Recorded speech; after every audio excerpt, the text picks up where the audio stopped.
네, 설 연휴 지나고 나서 이번 주 월요일부터 사회적 거리두기 완화됐고 또 다중 이용 시설의 영업 시간도 연장되곤 있습니다.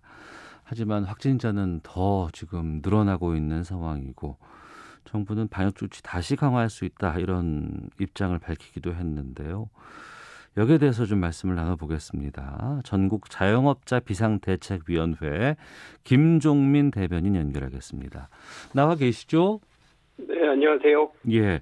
먼저 이 전국 자영업자 비상대책위원회는 어떤 분들이 계시고 어떻게 만들어졌습니까? 예, 저희 자영업자 비상대책위원회는 그 12개의 자영업 단체들이 모여서 만들게 됐고요. 예.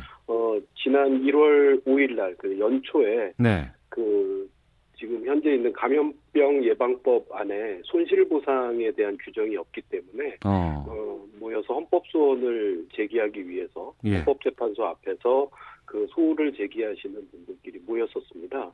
그때 전국 가맹점주협의회와 그리고 PC 카페 대책위원회 그리고 호프 비상대책위원회 관계자분들이 만나서 지금 우리의 입장을 얘기하거나 이런 비상 상황에 대해서 대응을 하는 자영업 단체가 없다라는 데 뜻을 같이 하게 돼서요. 예. 그날 만나고 14일 날 발족을 하게 되었습니다. 네.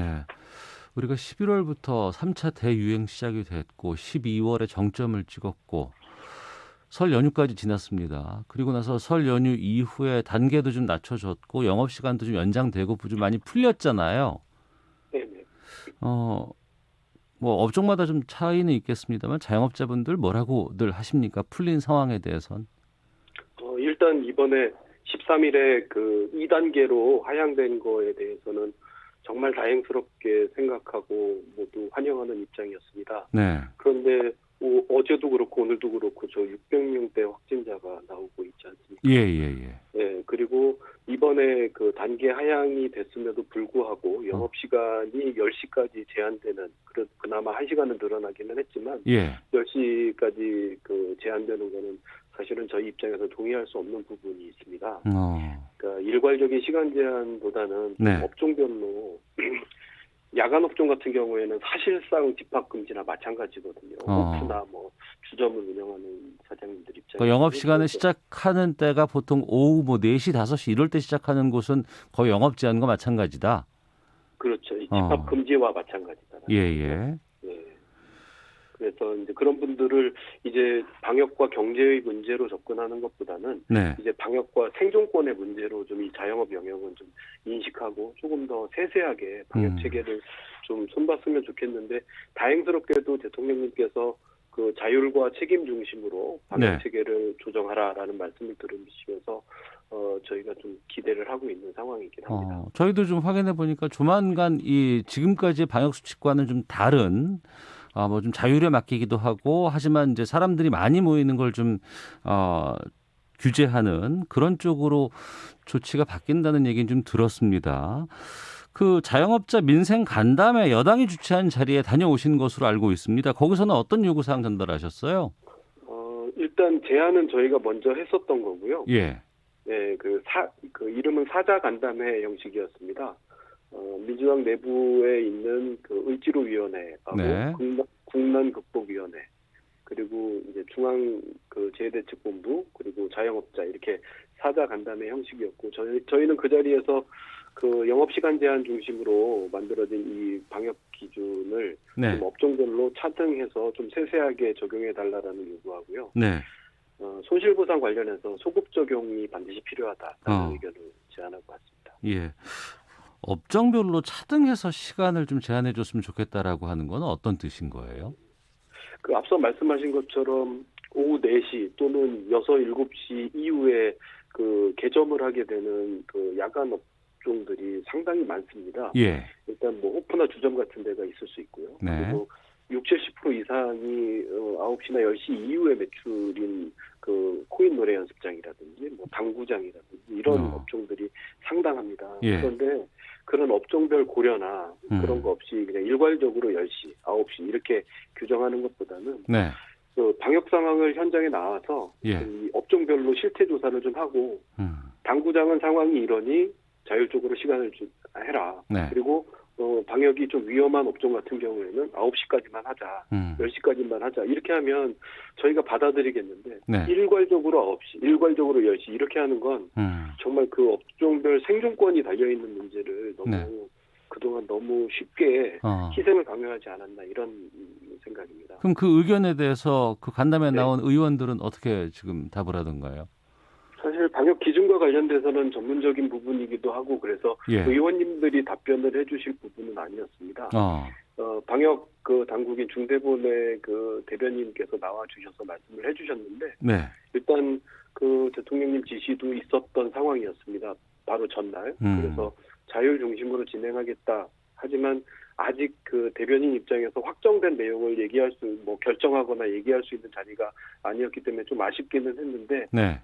뉘앙스는 분명히 업종별 차이를 좀 두고 일단 이렇게 일괄적인 영업 제한보다는 영업을 하면서 관리할 수 있게 그렇게 만들겠다라는 의지를 확인했습니다. 의지를 확인하셨다는 거는 일정 정도 자영업자들의 주장이 반영되겠다 이렇게 좀 예상하시네요. 네, 그렇게 기대하고 있습니다. 다음에 또 만나십니까? 그러면 이 자리가 또 있습니까? 날짜를 구체적으로 확인하지는 않았는데 예. 지금과 같은 이 사자 간담회를 민주당 내부에서는 그 민생연석회의라는 그 또 무슨 기관이 있습니다. 네. 그 기관에서 그 담당 의원인 그 보건복지부위원회 소속인 남인순 의원이 좀 이렇게 책임 의원을 맡아서 주기적이고 계속적으로 자영업자들과 그 방역 당국과 대화할 수 있게 하겠다라는 말씀을 전해들었습니다. 예. 한때 1,000명이 훌쩍 넘게 확진자가 하루에 나올 때가 있었어요. 이걸 300명, 200명대까지 끌어내리긴 했는데 설 연휴 이후에 바로 지금 600명대까지 지금 이틀 연속 나오고 있는 상황입니다. 이 확진자 발생이 다시 느는 거에 대해서는 좀 걱정이 많으실 것 같습니다. 정말 저희는 아침에 모든 자영업자들은 아침에 눈 뜨자마자 전날 확진자 수가 몇 명인지 확인하고 있습니다. 후달거리는 마음으로 확인하고 있는데요. 네. 그래서 다들 걱정도 많고 1,000명에서 또 600명 막 이렇게 숫자가 나오는 거에 대해서 저희들도 너무 부담스럽고 걱정이 많습니다. 하지만 일단 중요한 건 원인입니다. 네네. 저희가 이 1,000명이 넘고 이렇게 큰 폭으로 늘어났을 때가 신천지였었고요. 네. 정광훈 목사, IM 선교원, 영생교, 그리고 동부구치소, 그리고 최근에는 이제 산업단지 공장이었고요. 네네. 그리고 설 연휴 가족 모임 이런 것들이 있었지 않습니까? 예. 이게 원인이었습니다.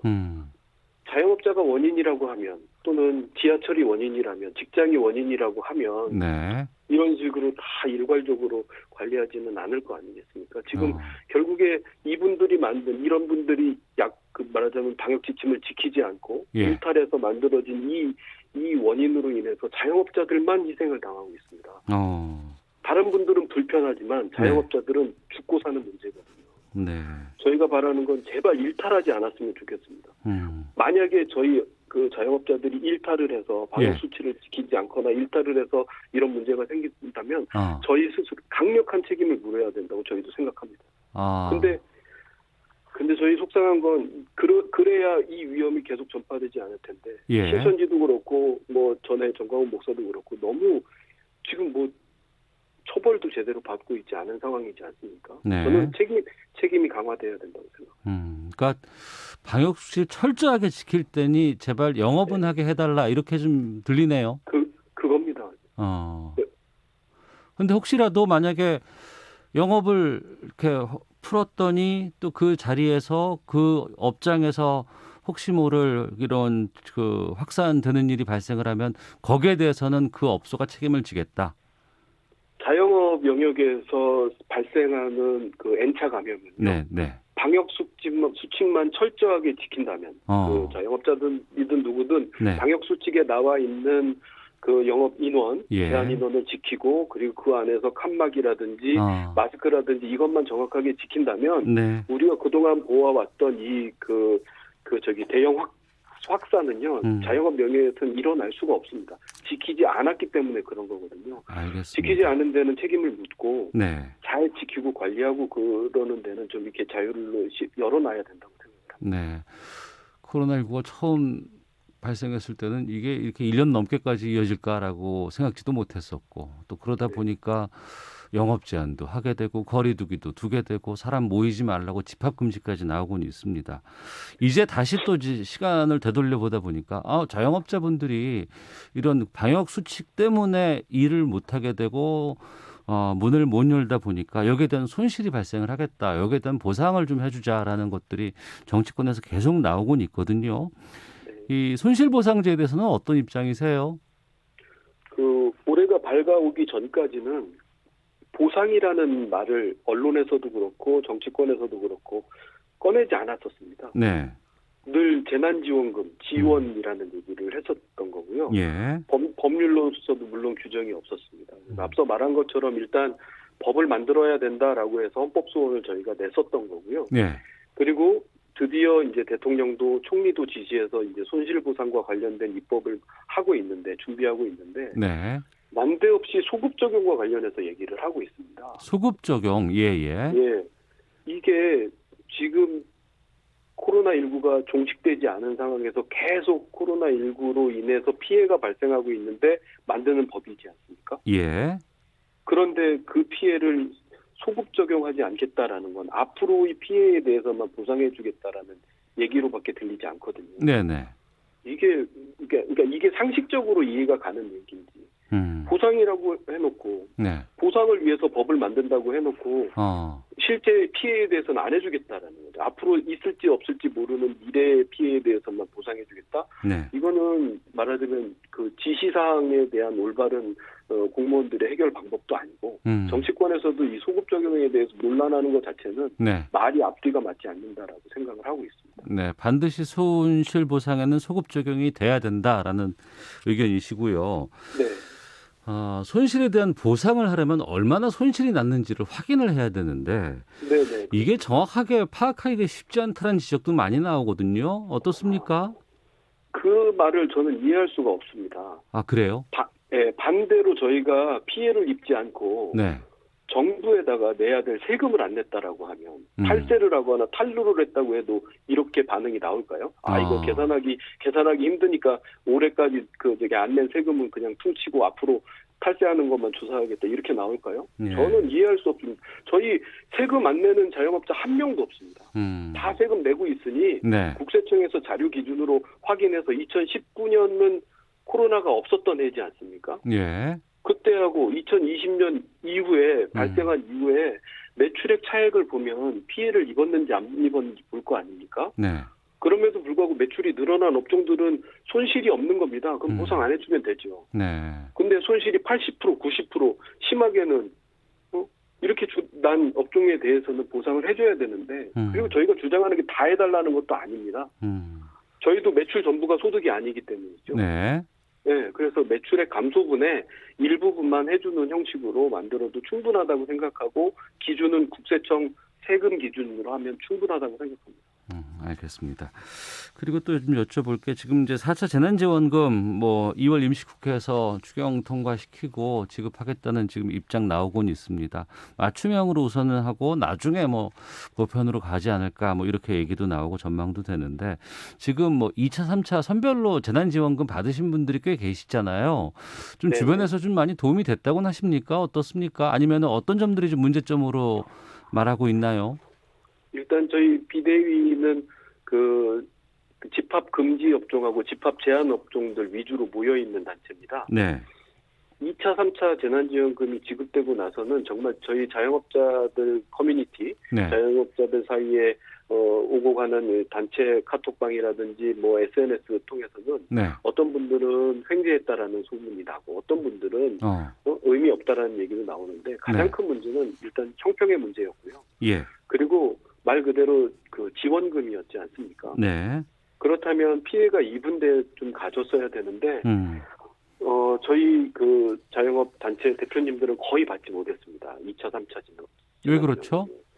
이유는 5명 이상 상시 근로자가 있다라는 이유 때문에 지급을 해주지 않았고요. 규모가 크다는 뜻이네요. 그러면은. 네. 업장의 규모가 크다는 뜻일 수도 있겠네요. 그것도 큰 오해가 있는 게요. 예. 식당에 따라서는 몰리는 시간대에 사람을 많이 쓰는 경우도 있는데 그걸 단순히 그냥 세금 같은 거 안 내게 하는 아르바이트생으로 쓰시는 분들은 예. 그 숫자에 포함되지 않습니다. 10명을 써도 20명을 써도. 아, 그래요? 그런데 어. 양심적인 사장님들이 그래도 정규직으로 고용을 하겠다라고 해서 말하자면 4대 보험을 적용해 주거나 그런 분들은 딱 빠지는 겁니다. 네. 그리고 주변에서 흔히 볼 수 있는 대부분의 24시간 업종들은 상시 고용 인원이 5명 정도는 돼야 그나마 돌아갈 수 있습니다. 24시간을 운영해야 네. 되기 때문에. 예. 그래서 규모가 크다 작다의 기준이 아닙니다. 상시 근로자 5명은. 양심적이고 네.